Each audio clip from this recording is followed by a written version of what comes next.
And this is a plenary with Rajdeep Sardesai. And in conversation with him is Sunita Reddy. Ladies and gentlemen, this plenary is based on Rajdeep's latest book, which is 2024, The Election That Surprised India. And on this book, we will have a conversation between Rajdeep Sardesai and Sunita Reddy. Many of you here already know Sunita Reddy. She is part of HLF, she is a core group member, but she also has been a teacher of English, and then currently her career is interspersed with foundational roles at non-profits in Hyderabad and elsewhere in Andhra Pradesh. Being an avid reader and actively engaged in social justice causes, she has used her journalistic credentials to interview luminaries from all walks of life for state and local television channels. She's also on the advisory board of Manthan, which we all know, an organization that promotes high-quality discussion and debate involving intellectuals from across the globe. And this session, ladies and gentlemen, once again, let me remind you, is based on Rajdeep's latest book, and that book will be available in the bookstore after the session. And may I have your permission to say that Rajdeep would be happy to sign the copies at the bookstore after the plenary. So, ladies and gentlemen, with this, we welcome Rajdeep Sardesai. Let me tell you that he has come back to HLF. He was with us at HLF when HLF venue was the Hyderabad Public School. So welcome back to HLF, Rajdeep, and over to you, Sunita. Thank you.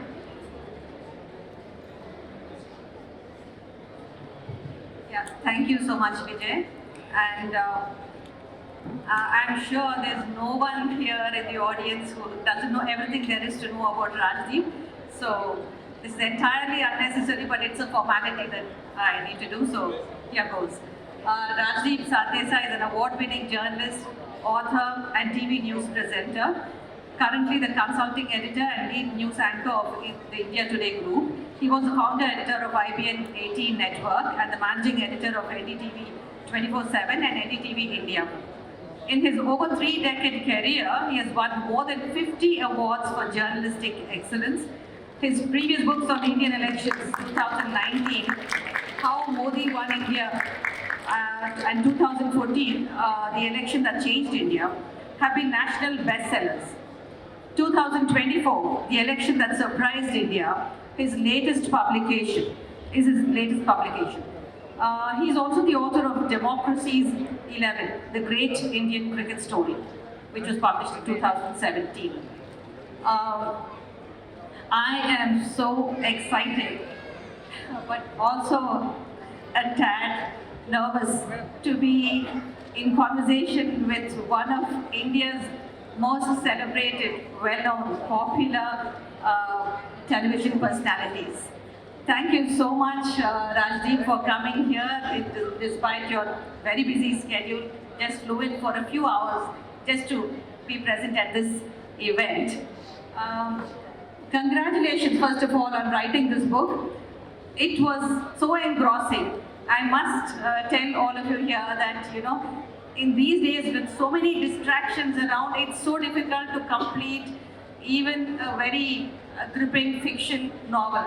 And I managed to read through the book because it captured my attention in such a great way. So, congratulations for that. And I know you have given several interviews and spoken at several places regarding, at the launch of your book.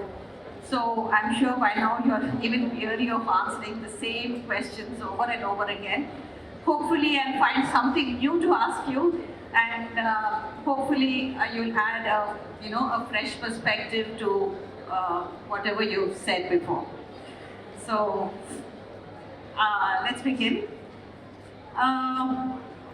Now, for several elections now, I have personally felt that pollsters and poll analysts, pre-poll analysis by TV anchors and pollsters. Always, they never seem to get it right. There's never a, what you would call a good, prediction. It's always a post-mortem. And after the elections, they will sit and tell you why so-and-so did not win, why they got less votes here or more votes somewhere else. So, I want to know what was different about this election. Now, this election, this book is called The Election That Surprised India. Now, first of all, before I ask Rajdeep, I want to ask my audience here, how many of you were surprised by this election, by this result? Okay, Rajdeep, so were you surprised? I'm asking you because you've been around the country back and forth and you went to every corner. So what was your... First of all, thank you very much for having me in Hyderabad. I don't say this because I'm in an audience in Hyderabad, but this is easily one of my favorite cities in the country. There is something remarkably warm, embracing, and I put it on Twitter. It's the only city I know out of the big cities that has seen the future. In a way that, unfortunately, living in polluted and cold Delhi, we simply haven't seen. It just seemed that the sky is a bit bluer in Hyderabad than it is in Delhi. So thank you very much for having me in the lovely warmth of Hyderabad. Having said that, you asked me, was I surprised by the election as a number of people who raised their hands? Yes and no is my fair and honest answer. If you're sitting in a studio in Noida, far away from Kerala or a Bengal or a Maharashtra, which is my home state, the world seems very different.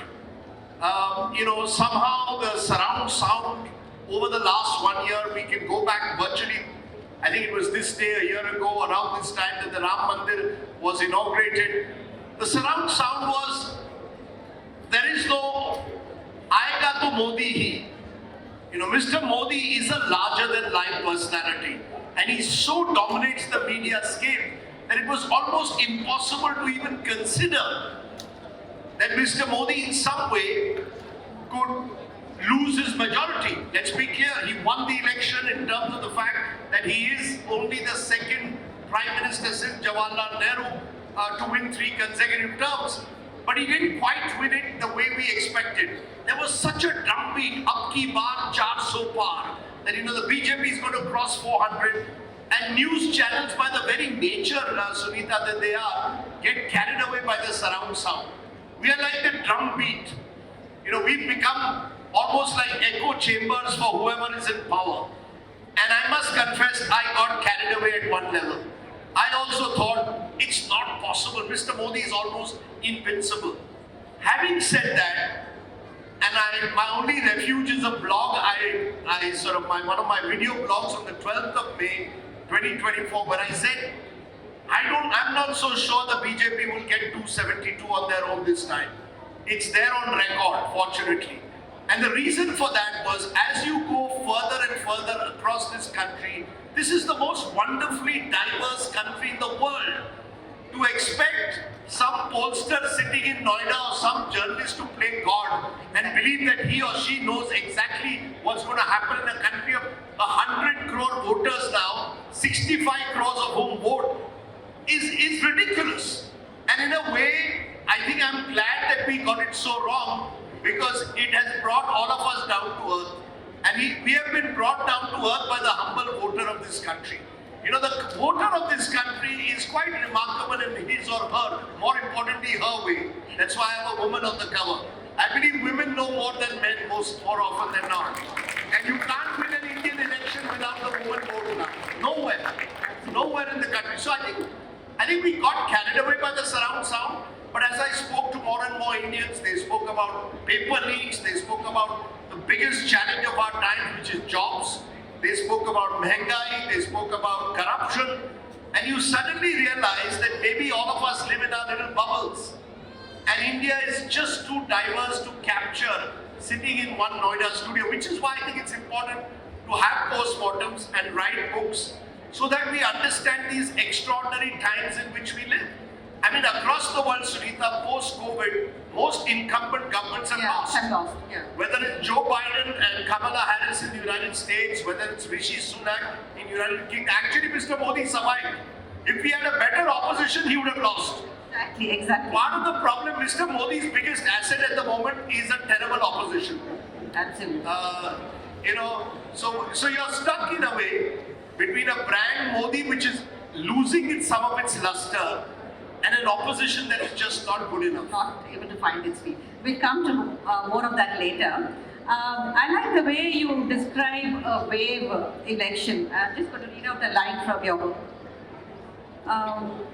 The 2014 and 2019 elections are best described as wave elections, where the people's decisive mandate was determined by emotion as much as reality. In 2014, an angry voter wanted to get rid of the Congress-led government, and a Modi-inspired BJP was in the right place at the right time to capitalize on this demand for change. In 2019, a Pakistan-sponsored terror attack on an election eve spurred a wave of aggressive nationalism that submerged all else. In contrast, 2024 marked the return to normalcy, a state-by-state electoral contest wherein local anti-incumbency became the key factor in shaping and swinging voter choices. So you're saying that unless there is a wave, unless there is some issue of national importance, it is mostly these issues,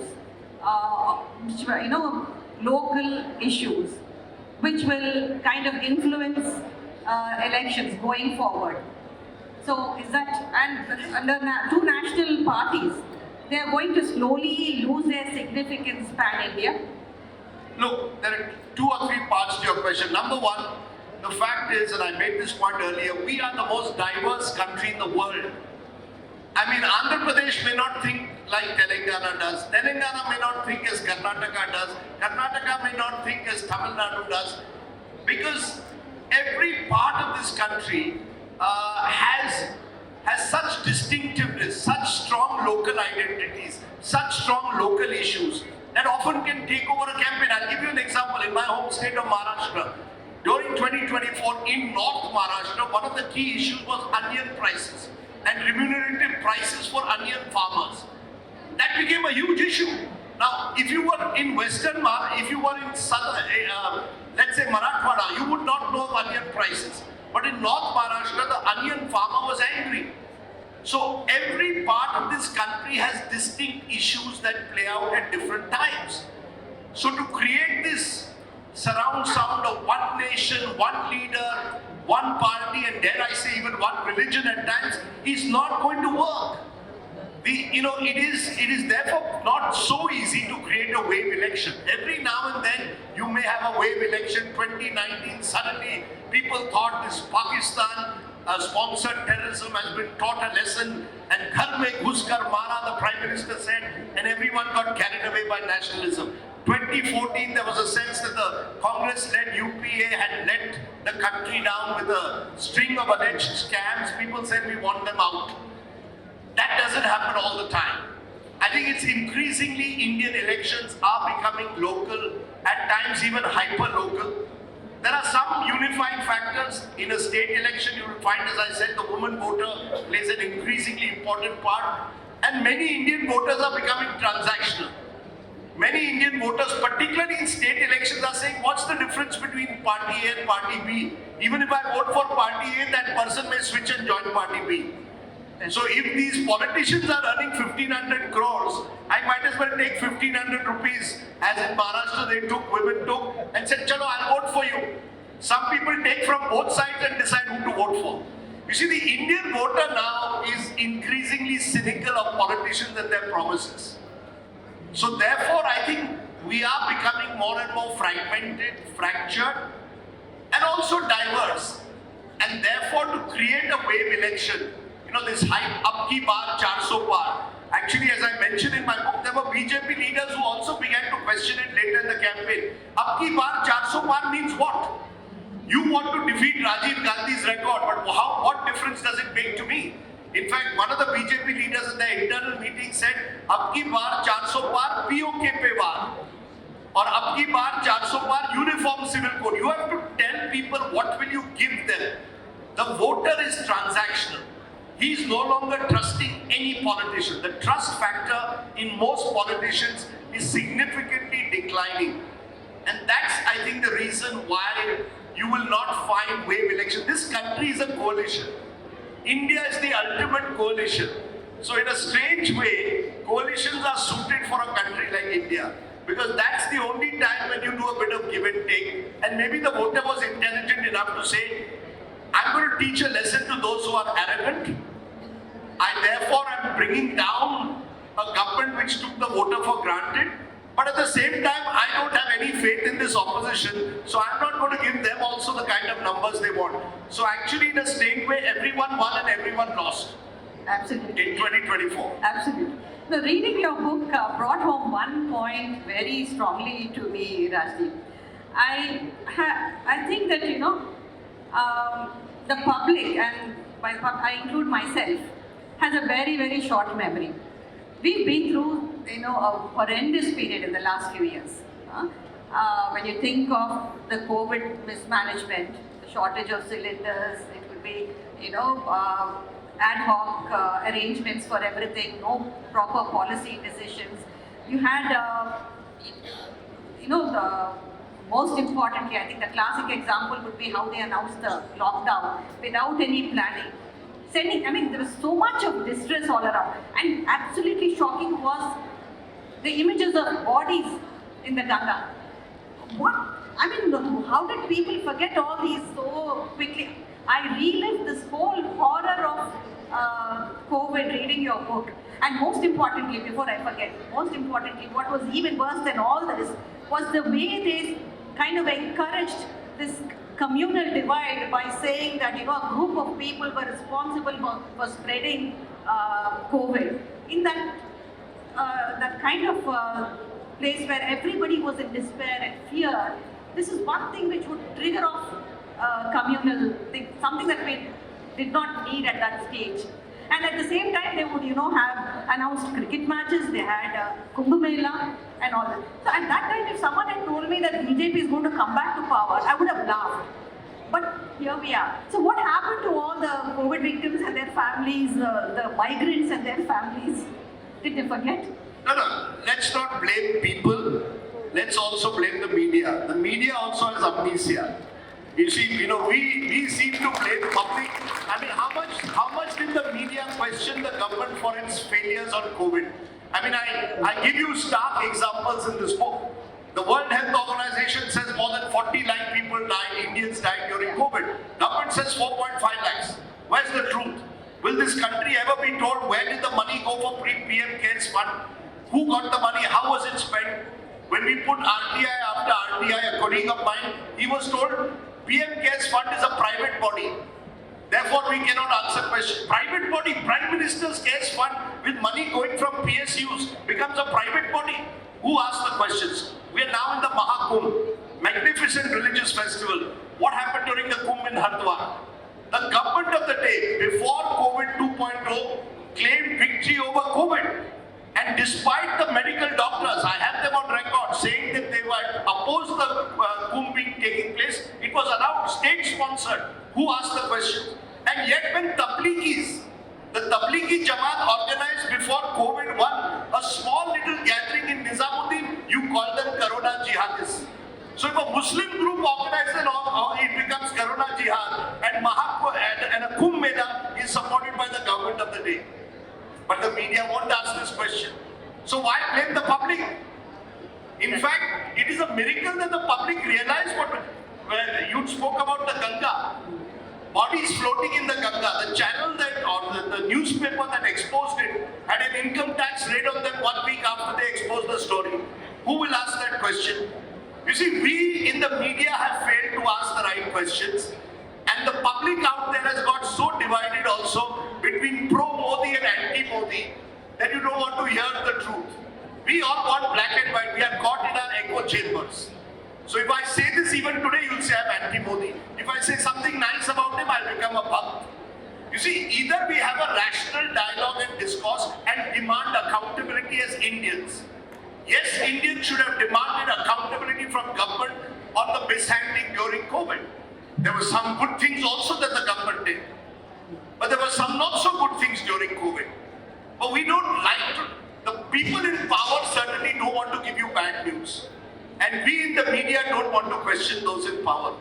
So let's not blame the public, let's blame ourselves for the amnesia that we suffer from. Today's news becomes tomorrow's history in the breaking news cycle that we are in. And therefore, even now in 2025, 2021 seems a very long way away. All the Thani Bajao, and how these ideas came, and we Indians were very happy to be as irrational as possible and, hit the Thali and Thani. 4 years later, do we even want to think about it? And why did we become so carried away that we actually believed as rational Indians, IT engineers, scientists possibly here in Hyderabad were also bajaving Thali and Thali. I mean, it's bizarre, right? So let's not, I think it's a collective amnesia in which the media also has an important role to play. Absolutely. So after the results were declared, there were allegations of EVM manipulations. I'm talking about the general elections. So there were a lot of allegations from different corners, and not only by political parties but also an NGO called ADR, Association for Democratic Reforms. They put out data saying that there were several constituencies, 538 constituencies, where votes polled and votes counted did not match. There were discrepancies. Now, you would expect the main opposition party, the Congress, to take this up, to have taken this up. It should have become a rallying point for the Congress to gather all the other smaller parties and go and confront the EC. But no, Congress was so busy celebrating their 90 odd seats that they won. They felt that they had defeated the BJP. But again, after the Haryana and Maharashtra election, they started crying foul. So, how does the Congress also learn its lessons? Well, do you think that they will ever, Ma'am, it's not just the Congress. I actually believe our election process is very robust. The real problem is not the EVMs. The real problem is what happens before you go to voting day. That's where the level playing field does not exist in India. Money power, agency power, media power. That does not ensure a non-level playing field. I don't think the problem is with EVMs. Problem could be with electoral rolls. The election process is robust in this country, but it is non-transparent. And the people who man the election commission have to recognize that they have a higher responsibility to be transparent. At the moment, the impression you get is that the Indian Election Commission at times is like the Pakistani umpires in the 1980s, heavily weighted towards one side. The Election Commission has to ensure a level playing field. If, for example, as Bizarrely, you mentioned the Congress, one of the things that struck me was in March of 2024, 1 month before the election, the Congress parties, the income tax sent notices to the Congress party and froze their accounts for a while, once using a notice of 1993.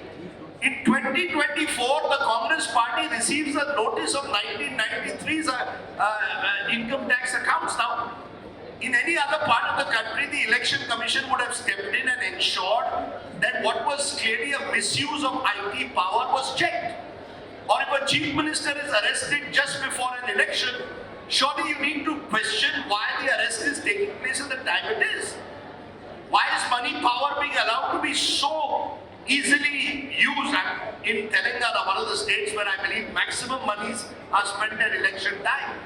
Can the EC actually step in? So I think the problems go beyond EVMs or a party.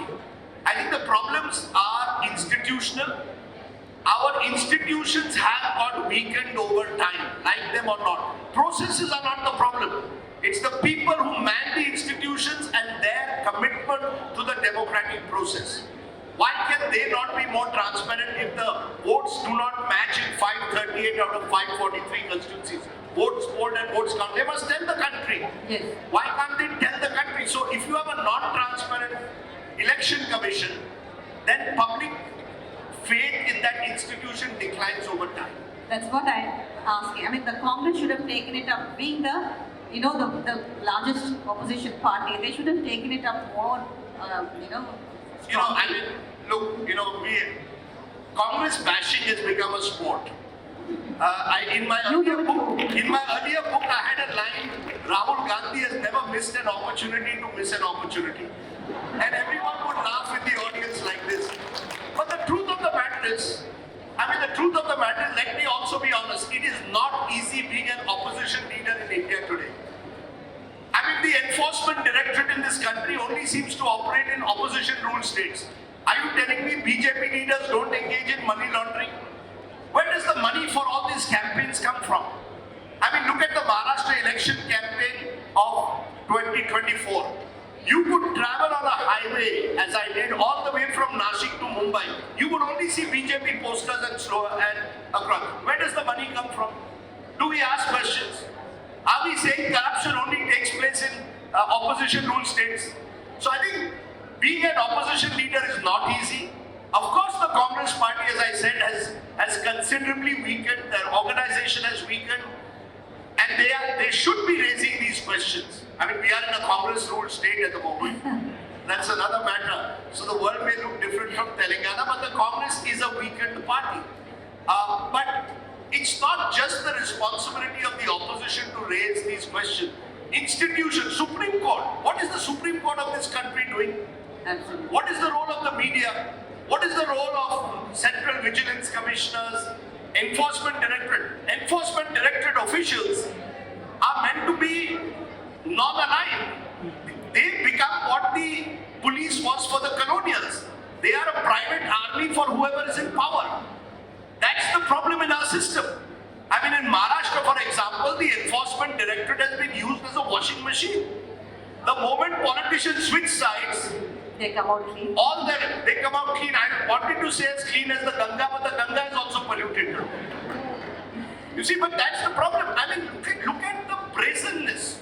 I switch sides. I speak about my friend Chhagan Bhujbal, a Maharashtra minister, who tells me I am desperate to join the government. I said, why, sir? He says, otherwise I won't be able to sleep at night. And the moment he has changed sides, all cases against him gone, he has been given back his passport. It's brazen, open, direct. Yeah, you have written. But who's going to raise the voice? And yeah, so true. You've written extensively about the crumbling of all these institutions, the CBI, the ED, the Election Commission. But what must have pained you the most was to write about your own fraternity, about the media. I would like to read out a line from your book about it. As a senior journalist in mainstream media, I wasn't sure just how far to go in critiquing my own tribe in this book. Maybe a separate book is needed to document the fall from grace of many media outlets that lined up to become obsequious cheerleaders of those in power rather than fearlessly speak truth to power. And you go on to say, Godi media is now a commonly used term referring to a media that has become the government's lapdog. It's a term that discomforts me because it means a blanket condemnation of an entire profession, not too dissimilar from the Sab Neta Chor Hai slogan. So here we have seen, the fall from grace of many journalists, of media outlets. But tell me, frankly, how many of them, and you already spoke about it, but then more elaborately, how many of them can actually stand up to the bullying by these agencies, when agencies are weaponized to this extent? Good question.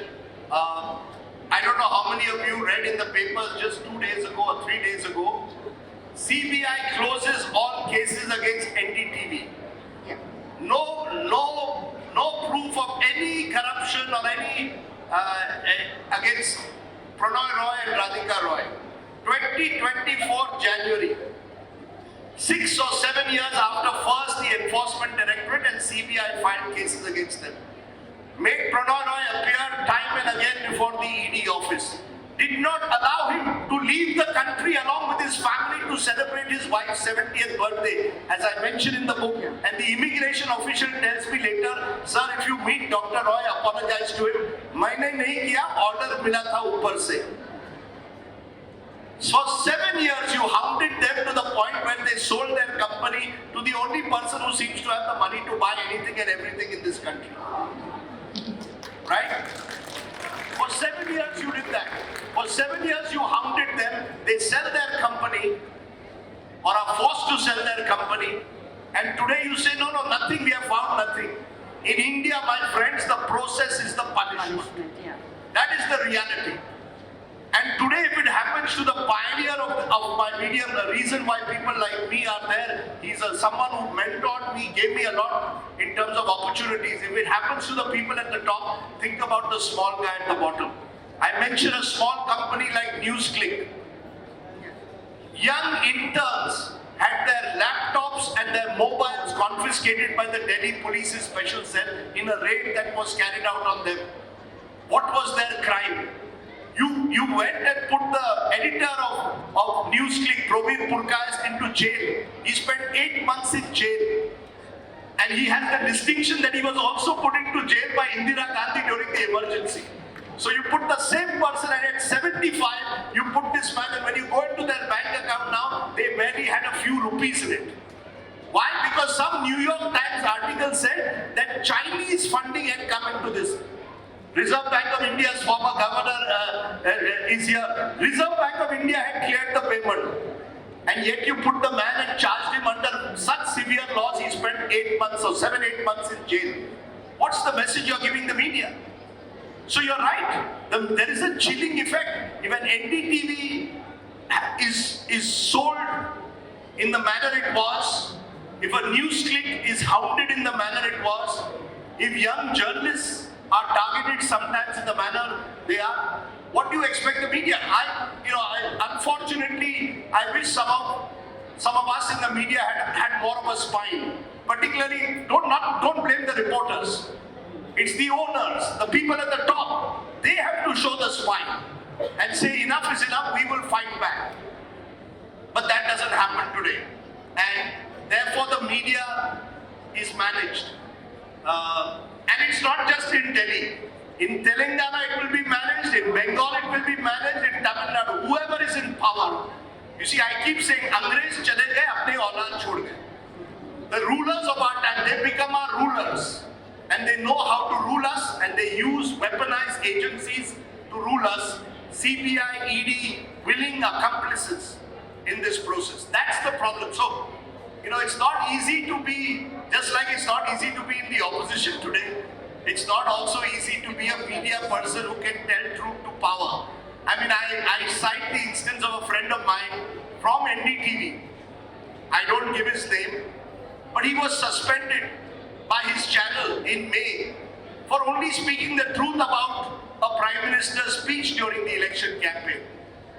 I mean, imagine and he's been in that organization for 30 years. Imagine what the message goes down to everyone down the line. That's the chilling effect that weaponization of agencies has on the media man. I'm not holding a brief for anyone. I'm just saying that it is extremely troubling that the media is in different parts of the country being reduced to a Godi. So you have a Godi Bengali media, Godi Andhra media, Godi Kerala media. Every state has learned. The message has now gone everywhere. We know how to control it. No, but see, coming back to the Congress, now see, this is not Congress bashing. First of all, let me say that, I rooted heartily for Rahul Gandhi in his Bharat Jodo Yatra, and I really wanted that to make a difference. But if the Modi juggernaut is to be stopped, it stops to, continue rolling this way. Some portion of the blame, you have to put on the main opposition party also. And see, no, let's stop talking about the external factors. Let us talk about the inner politics, the inner democracy within the party. What did they do? Everyone and his brother knows that this grand old party needs an overhaul. And what did they do? The first time the G23 stood up and spoke, they were thwarted. Immediately, their voices were silenced. Next time, they hold a farce of an election, inner party, the president election. So why don't they think beyond? I mean, why don't they make themselves more democratic and fight? Ma'am, no party in India is truly democratic. All of them there is no inner party democracy in any of these, or most of these parties. Most of these parties are controlled by individuals or controlled by families. I mean, let's not single out only the Congress for all its sins. Rahul Gandhi is a fifth generation dynast. And the Congress party's decline precedes Rahul Gandhi. From 1984 to 2024, the Congress has never got a majority on its own in India. So the Congress is a party in steady decline. Yes, you need inner party democracy, but is that going to resolve the problem? I don't know. I mean, I sometimes jokingly say India is stuck between a despot and a dynast. And I don't know which is worse sometimes. You've got a despotic ruler on one side, you've got someone who's a beneficiary of dynastical politics. But I agree with you, we need inner party democracy. But it's not going to happen overnight, it's not some magic, it's got to come from within. India desperately needs new talents, new energies to enter politics. But there are huge entry barriers. It's no longer easy to enter politics. I just met a politician from Telangana over lunch, and he told me that his family spent 75 crores for one Vidhan Sabha constituency. One Vidhan Sabha constituency in Telangana, the candidate spent 75 crores. How many Indians have disposable income to spend 75 crores on an election? And once you spend that, you want return on investment. If I spend 75, I want 200.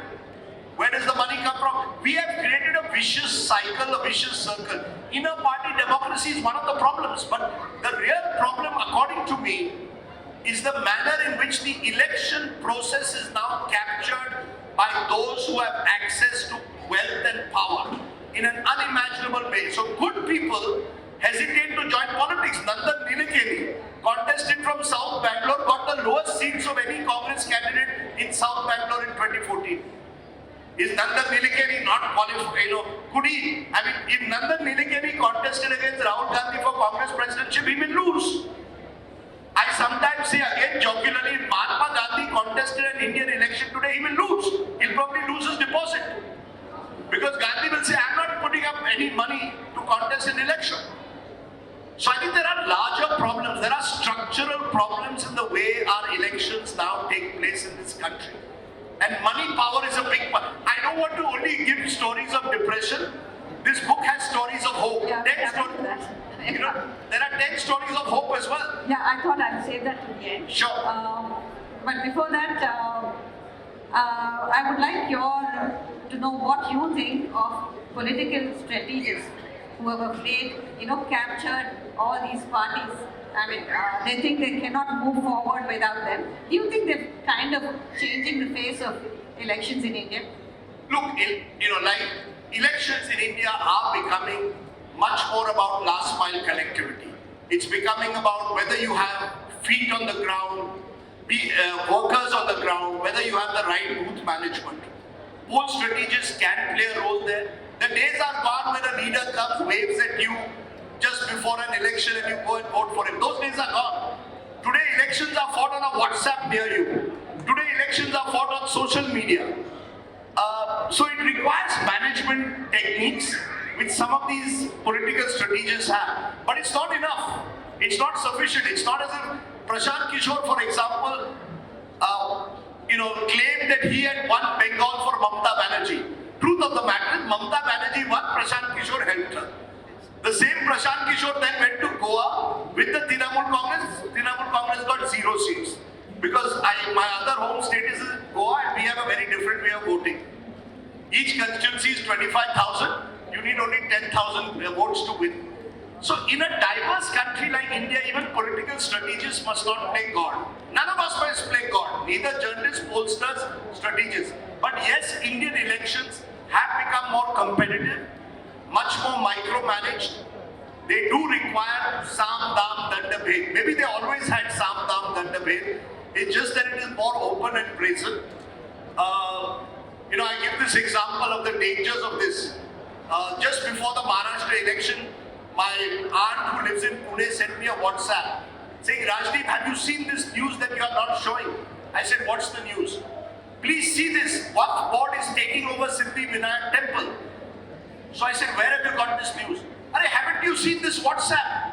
I'm sending you the WhatsApp. Now please think about it. A WhatsApp goes out in real time to millions of people saying Siddhi Vinayak temple is being taken over by Waqf board. What's the impact that has on the minds of people? Now you have entire teams and armies that are spreading this fake information, and strategists are part of these armies. I mean, that's the way elections are fought. Sam, Dam, Danda, Bhe. It's not, that's why I said Mahatma Gandhi would lose. Because I can't see Gandhi spreading falsehoods to win an election. But they all do, and they get away with it. Yeah, so Rajdeep was just talking about the stories of hope, which I thought I would save to the end because I want to end on a note of, optimism. He's written an entire chapter of stories of, people who showed profound courage. But I was just thinking to myself, Rajdeep, it's all very fine, have these people here and there, very ordinary people showing extraordinary courage. But is that enough to surmount the kind of intimidation that takes place these days? Ma'am, ummeed pe duniya kayam hai. The world lives on hope. Or as the great Sahib Ludhianvi once wrote, "Ye subah kabhi to aayegi." This is a wonderful country, I maintain. Indians have their own way of bringing those with hubris and arrogance down to earth. And therefore these stories that I put out, someone like a Sanjana Chatham, 26-year-old Dalit mother of two, contested against the chief minister's candidate in Bharatpur, didn't have the money, crowdsourced, became an Instagram star, defeated the chief minister's candidate. So it's possible. So, in India has mysterious ways of finding some kind of way of coming out of crises. I only compare us to neighboring Pakistan. It's the one country that always makes us look good. Look at Imran Khan. Their most popular leader is in jail. Every month some new charges are put out against Imran Khan. And you've got a leader in Nawaz Sharif or his family which has faced serious corruption charges, now in power. But broadly the same 50 or 100 families that were there in 1947 continue to dominate Pakistan politics. In India, you've thrown up a Lalu Yadav. I know this audience may feel, why am I being sympathetic to Lalu Yadav? But thank God for the Lalus of the world. Absolutely. They revolutionized. Lalu once told me a story. His mother could not take water from the village well. Son becomes the chief minister of Bihar. Good for him, for India. Why not? We are a remarkably mobile. It takes time, but it happens. Just look at the churning taking place. Yogi Adityanath. Where else in the world will a monk become the chief minister of India's most populous state? But India takes Yogi also along with it. So we have place for a Yogi, a Vijay, and Mamta Banerjee. Maybe he was a monk who owned a Ferrari. Yeah, think about Mamta Banerjee. One of the few women who has come up in power without any male support. The entire Congress party with all the men were raged against her. He is still a 3-time chief minister today. Won't happen in Pakistan. Happens in India. Won't happen in the United States most of the time. You'll have exceptions like a Barack Obama. But by and large, the United States also is captured in a way by people of extreme wealth. And Donald Trump makes us look good every day. The truth of the matter is we are an incredibly diverse society. One of those stories of hope is this young guy, 31-year-old Rajkumar Rawat, tribal leader, goes on a bike along with his bikers village to village, again didn't have the money, crowdsourced, has t-shirts saying New York, defeats a 5-time MP and minister. Happens in India. There is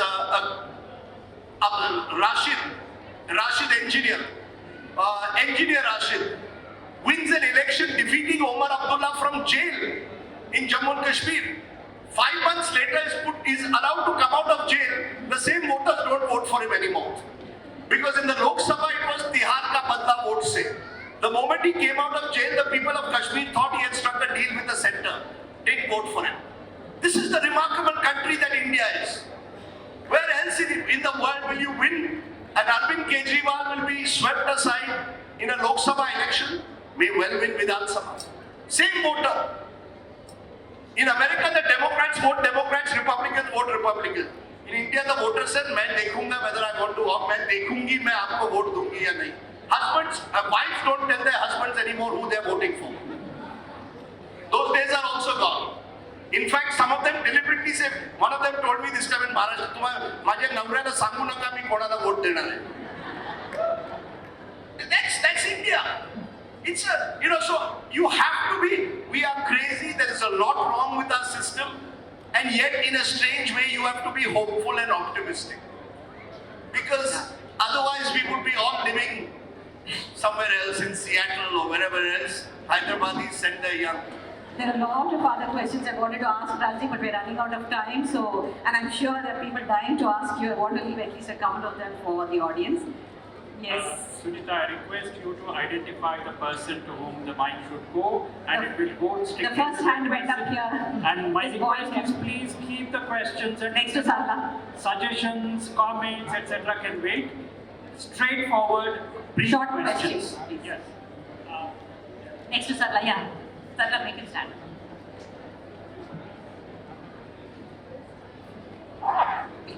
Answers also, please. Okay, I'll keep the answer short. Hello Rajdeep, it's good to have you here. So, despite recent economic challenges, we've seen Brand Modi just keeps on inflating.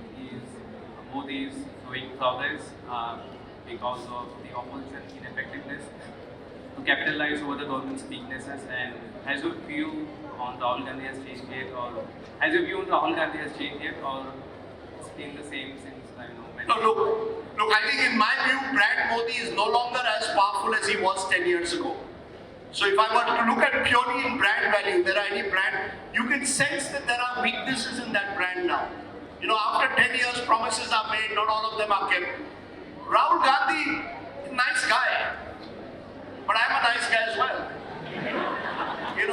It's not enough. I mean, Bharat Jodo Yatra, well done. It's good to have that mass connect. But leadership today requires day-to-day micromanagement. It requires a lot more effort and energy. It requires strategy. It requires organization. You can't turn around and say power is poison to a party that wants power. So I think Rahul Gandhi, in a sense, is a bit of a mismatch at times for the party he leads. He's a good guy in many ways, but at the moment still not good enough. Yeah, the next question. Hi Rajdeep. My question is regarding the North-South debate that we have going on throughout the country. Very loosely saying, South earns, North just takes up a lot of things, and in terms of remedies and schemes, how do you view it? Is it a matter of concern, or is it again another story that we are just... Are you from the South or North? I'm a North Indian. I am afraid that this is going to come up on my face someday. But since I'm living in South India, it's just I don't know when it would. No, I think you raise a very important. First of all, the good news is that lots of North Indians live in South India. More and more South Indians live in Delhi. You'll be astonished. Yesterday, an Aam Aadmi Party leader rang me up to say, "Do you have Kamal Hassan's number?" I said, "Why?" He said, "No, there are a lot of Tamilians in my constituency. I want Kamal Hassan to come and campaign." This is India. 21st century India in 2024. A lot of migration, lot of mobility, both sides. But yes, I think at some stage, particularly with delimitation due in a couple of years, there will have to be a recognition of the fact that the economically advanced states of the South also deserve their place in the political sun. It cannot be a politically dominated North and an economically advanced South. It cannot be that states that provide far greater resources to the national exchequer are penalized for having very good population control. So I think that battle will take place. I'm always happier in the South, to be very honest. Further away from Delhi, you can be more courageous and speak your mind. I don't know if I could say Indian elections are fought between a dynast and a despot in Delhi, but I can say it in Hyderabad. Hello Rajdeep.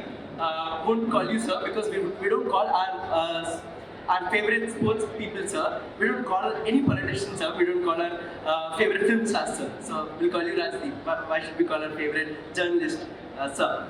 So just wanted to ask, been following your video blogs, your Chunav Ki Chaudhary, elections on the plate. Why have you been mentioning retirement lately? Please don't. We want to keep hearing from you. We want to keep learning from your wisdom, right? We have our RBI governor, ex-RBI governor here. He doesn't retire. He keeps writing. So please do keep writing. Please do keep speaking. Please don't speak of retirement. We wish you good health. Not because we just wish good for you. That's because it's in our interest to hear more from you. Thank you. No, look, I'm on a 2-month sabbatical which ends next week. I second But, that. but it doesn't stop me from retiring from TV, right? I can do other things with my life in media. Journalists never retire. Politicians never retire. Right? Bureaucrats, I don't know. But I know, I asked Sharad Pawar a question since you're asking. Look, I don't know what the future holds for me. I've been 2 months away from TV. I enjoy every moment away from the box, so I don't know whether I'll ever go back. But I hope to. Sharad Pawar, I interviewed him a few months ago. And during the interview, I asked him, sir, you're 84 now, is this your last election? He gave me some answer. The moment the camera was over, he turns to me. That was a very unfair question you asked. I said, why? He said, why do you want me to retire? Right? So politicians at 84 feel they're young. Journalists, I'm turning 60 in 4 months. I am ready to sort of do something else with my life. Somewhere you said that Umid pe duniya kayam hai, and I feel like it's time for something a little more concrete than that, because like you said, the public is not to blame anymore, and in the 2024 election, it did do its job. And we need institutional responsibility, and somewhere we need the institutions to work together. So even if the media shows us fine tomorrow, the courts need to show us fine. And how does the common man look to build accountability when judges are constantly being tempted with, post-retirement opportunities and the like? So what do you think? No, it's a great question. And the answer is why it's not the common man's responsibility. It's the responsibility of those who man the institutions. Right? It's the responsibility of the judges of the Supreme Court. It's the responsibility of editors of media organizations. It's the responsibility of politicians. I mean, why can't politicians seriously debate really electoral reforms? For example, state funding of elections. Why don't they debate what I think would be an innovative idea like a right to recall? If my MLA or my councillor or my individual doesn't perform, I have the right to recall. Why can't we have a reform that if you switch sides, after being elected on one party, you cannot be minister for 10 years? Those are the kind of reforms we need. You see, this one nation, one election, this is on a trial balloon. This is what I call WMD, weapons of mass distraction. You're absolutely right. We need, ummeed mein to kayam hona hai. But we need serious institutional change, whether in the courts, whether in the media, whether in parliament, whether in all democratic institutions in this country. Our bureaucrats need to change. I mean, the bureaucracy is a big stumbling block again. Even the bureaucrats get their spine after retirement, not during, while they're in government. Journalists also on sabbatical can say a lot of things I would say when I was in the channel. But that's, that's life. Actually, Rajdeep is being very modest. He's one among the anchors who actually spoke up, the news presenters who actually spoke up several times. But anyway, we're running out of time and I'm going to disappoint a lot of people. But those who want to buy a copy of this really dramatic narration of the election, please go and get it signed as well. Rajdeep, I think we should. Rajdeep, thank you so much for this wonderful session. Thank you so much.